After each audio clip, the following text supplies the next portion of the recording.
안녕하세요. 마태복음 성경 공부에 오신 여러분 모두를 환영하고 축복합니다. 오늘 저와 여러분이 함께 묵상할 말씀은 마태복음 8장 28절부터 9장 8절까지의 내용입니다. 마태복음 8장 28절부터 34절을 살펴보도록 하겠습니다. 여기에는 예수님께서 가다라 지역에서 귀신을 쫓아내신 사건이 나타나고 있는데요.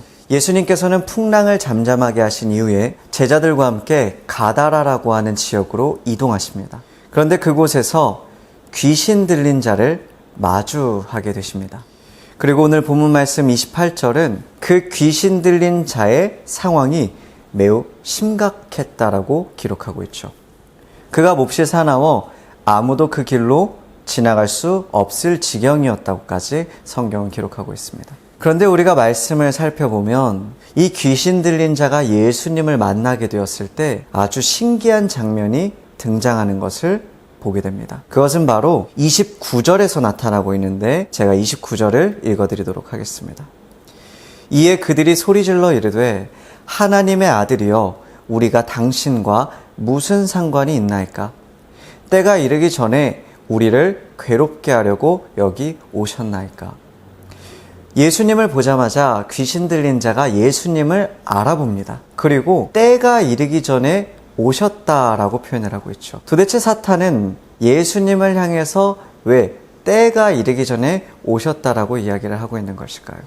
우리가 너무나 잘 알고 있는 것이 있습니다. 그것은 바로 훗날 하나님의 나라가 이 땅 가운데 도래하는 그 종말의 때에 사탄의 세력이 무너지게 될 것이라는 사실을 모든 그리스도인들은 잘 알고 있죠. 그런데 예수님께서 이 귀신에게 찾아오셨을 때에 귀신은 이렇게 말하고 있는 거예요. 때가 이르기 전에 왜 오셨냐고 질문하고 있는 것이죠. 이러한 그의 표현을 볼 때 우리가 한 가지 알 수 있는 것은요, 훗날 하나님의 나라가 도래할 때 나타나게 될 사탄의 세력의 무너짐이 예수님께서 오시는 그 순간에 시작되었음을 우리는 알 수 있게 됩니다.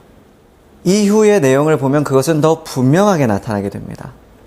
예수님께 자신들을 이 돼지떼에 넣어달라고 귀신 들린 자의 안에 있었던 귀신은 부탁을 합니다. 그랬을 때 예수님께서는 그 귀신 들린 자 안에 있었던 귀신을 지나가는 돼지떼 안으로 넣으시죠. 그 이후에 어떻게 되죠? 이 귀신이 들린 돼지떼는 물에 들어가 익사하게 됩니다. 그런데 고대 시대에는 돼지라고 하면 부정한 동물로 여겨졌고 또한 물이라고 하면 죽음을 상징했습니다. 그런 것을 우리가 알고서 본다면 예수님께서 귀신들을 돼지떼에 넣으시고 이 돼지떼 안에 들어간 귀신들이 물에 들어갔다라는 것은 예수님 앞에서 사탄의 세력이 완전히 무너지게 됨을 성경을 통하여 우리가 깨닫게 되는 것입니다. 그러므로 우리는 이 말씀에서 깨달아야 하는 바가 무엇이냐면 바로 우리의 삶을 흔들고 우리의 믿음을 흔들고 우리를 괴롭게 하는 사탄의 세력은 예수님이 우리의 삶에 찾아오실 때에 무너지게 된다는 것입니다. 우리가 이 땅 가운데 살아가다 보면 사실 우리가 알게 모르게 사탄의 공격을 받게 될 때가 참 많습니다.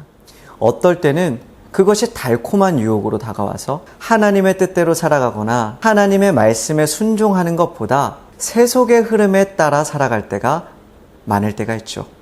그러나 그 안에는 사실 사탄의 유혹이 담겨 있을 때가 참 많습니다. 때로는 사탄의 공격이 그와 반대로 올 때도 있습니다. 하나님의 뜻을 우리가 멀리하도록 우리 삶 가운데 고통이 찾아올 때가 있습니다. 우리의 삶을 고난으로 괴롭게 하여서 우리로 하여금 믿음을 저버리고 하나님의 말씀을 멀리하도록 사탄이 우리를 공격하는 경우가 있죠. 그러나 성경은 우리에게 뭐라고 말하느냐?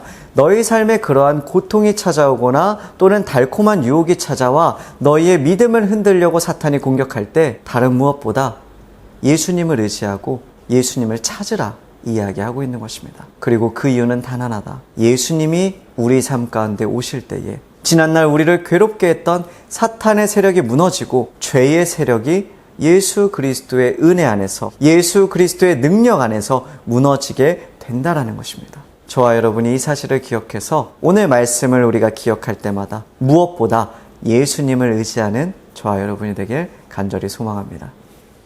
이제 우리가 이어서 보게 되는 두 번째 이적은 예수님께서 중풍병자를 치유하신 사건입니다. 사실 이 사건은 우리가 너무나 잘 알고 있는 사건이죠. 예수님께서 가르치심을 주시기 위하여 어느 한 마을에 가게 되셨을 때에 많은 이들이 예수님께 배움을 받고 또 어떤 이들은 치유함을 받기 위해서 많은 무리가 모이기 시작합니다.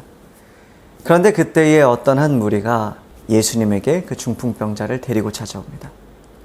그리고 예수님께서는 그들의 믿음대로 그 병자를 치유하시는 내용이 바로 지금 우리가 살펴보는 내용입니다. 그러나 이 사건을 우리가 바라볼 때에 이 사건 안에도 매우 중요한 메시지가 담겨 있다는 것을 우리는 기억해야 합니다. 예수님께서는 중풍병자를 치유하실 때에 그 자리에 있었던 서기관들과 논쟁을 하게 되십니다. 예수님께서 중풍병자를 치유하시기 전에 하셨던 말씀이 바로 그 논쟁의 원인이 되죠. 2절을 한번 살펴보도록 하겠습니다. 침상에 누운 중풍병자를 사람들이 데리고 오거늘 예수께서 그들의 믿음을 보시고 중풍병자에게 이르시되 작은 자야 안심하라 내 죄사함을 받았느니라. 예수님께서 예수님에게 치유함을 받기 위하여 찾아온 중풍병자를 향해서 뭐라고 말씀하셨느냐? 성경은 이렇게 기록하고 있는 거예요. 내 죄사함을 받았느니라. 그러나 사실 유대인들 사이에서는 이 말이 조금은 논쟁의 여지가 있는 표현이었습니다. 유대인들 사이에서는 오직 죄사함은 하나님 아버지에게만 있는 능력이라고, 권한이라고 생각을 했죠. 그런데 그들 앞에서 예수님께서 내 죄사함을 받았다 말씀하시니 그들에게는 어떻게 너가 하나님 아버지의 역할을, 하나님 아버지의 권한을 누리려 하느냐? 이것은 신성모독이다. 문제를 삼게 된 것입니다. 그런데 예수님께서는 서기관들이 이러한 마음을 갖고 있었다라는 것을 아시고 서기관들을 향하여 한 가지 말씀을 전해주십니다. 4절과 5절입니다. 예수께서 그 생각을 아시고 이르시되 너희가 어찌하여 마음에 악한 생각을 하느냐? 내 죄사함을 받았느니라 하는 말과 일어나 걸어가라 하는 말 중에 어느 것이 쉽겠느냐?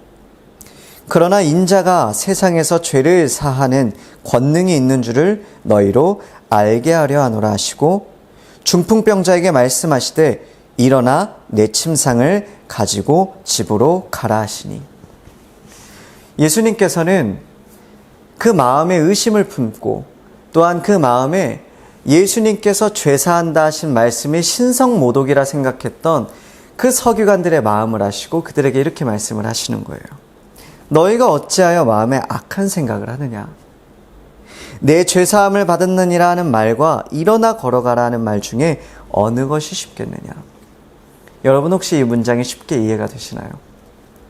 예수님께서는 죄를 사한다라는 말을 가지고 신성모독이라고 이야기하는 그 서기관들을 향해서 일어나 걸어가라는 말과 죄사함을 받았느니라 라고 하는 이 표현 중에 뭐가 더 쉬운 표현이냐 질문을 하고 계십니다. 그런데 예수님의 이러한 표현의 의도를 우리가 바르게 이해하기 위해서는 당시 랍비들의 7대 해석의 원칙 중 하나인 칼 바흐메르 논증 방식을 알아야 됩니다. 이 칼 바흐메르 논증 방식은요, 더 어려운 문제를 해결함으로써 그에게 더 쉬운 문제를 해결할 능력이 있다는 걸 자연스럽게 알려주는 논증 방식이었습니다. 오늘날 쉽게 표현하면 곱셈을 할 수 있는 사람은 당연히 덧셈을 할 수 있다라고 우리가 인지하는 것과 같은 것이죠. 그런데 예수님께서는 어떻게 하시느냐? 중풍병으로 인하여 수년간 누워만 있던 사람이 일어나 걸을 수 있도록 기적을 일으키는 것과 말로 너의 죄가 사해졌다라고 말하는 것 중에 뭐가 더 쉽냐라는 거죠. 무엇이 더 쉬울까요? 당연히 중풍병으로 인하여 누워있던 자가 그 눈앞에서 일어나게 되는 기적을 행하는 것보다 너의 죄가 사해졌다라고 말하는 것이 더 쉬운 일일 것입니다. 그러나 예수님께서는 그 예수님의 능력을 보여주시기 위하여 6절에서 이렇게 말씀하십니다.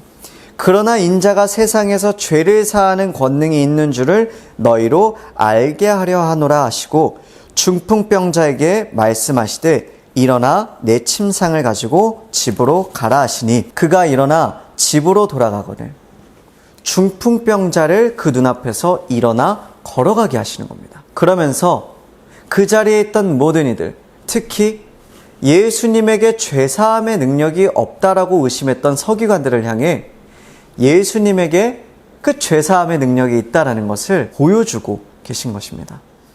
사랑하는 성도 여러분, 이 말씀이 우리에게 말하고 있는 핵심은 무엇일까요? 바로 우리가 믿는 예수님께 죄를 해결할 만한 권세와 능력이 있다는 것입니다. 우리는 이 땅 가운데 살아갈 때 수많은 죄 앞에 무너질 때가 참 많습니다. 분명히 우리는 하나님을 믿는다 하고 우리는 그리스도인이라고 자부하며 살아가지만 그럼에도 불구하고 우리는 수없이 나의 삶에 찾아오는 죄의 유혹으로부터 무너질 때가 너무나도 많이 있습니다.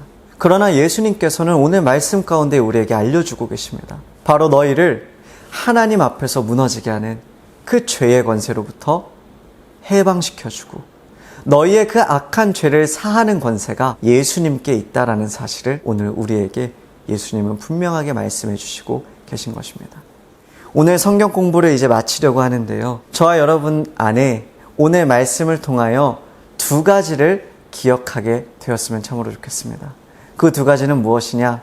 바로 우리 삶에 예수님이 찾아오실 때에 지난날 우리를 힘들게 했던 사탄의 세력이 무너지게 된다는 것과 우리 삶에 예수님이 찾아오실 때에 우리를 하나님으로부터 멀어지게 했던 죄의 그 권세가 무너지게 된다는 것. 그 사실을 오늘 우리가 이 성경 공부를 마치면서 꼭 기억하기를 원합니다.